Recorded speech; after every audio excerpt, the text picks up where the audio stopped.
Hi, I'm Jean Cooper. I'm a preserve manager with the Nature Conservancy in Rhode Island. I'm here at Tillinghast Pond Management Area. We have just wrapped up a project with volunteers from Schneider Electric. Volunteers were here to fix up a dilapidated, rotted bog bridging along one of our trails, replacing the old bog bridge with existing new boards. And they did an awesome job. They were so extremely well organized. The version of the bog bridging that they have replaced, it's now much wider, so it's a full 3 feet wide, more easily accessible and passable on the trail, and is also elevated several inches higher to get it up off the wet mud. Every year, Schneider allocates some time for teams to go out and give back to the community.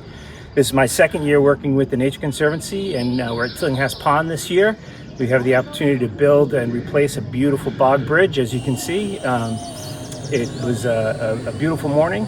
We had a great team, we had a lot of fun, and we got a lot of work done for the Nature Conservancy. Schneider Electric is an awesome company to work with. The volunteers always come motivated, well prepared, well organized. We hope that we will have future endeavors with them many years to come. And we're happy to do it every year. Hope we can keep doing it for years to come.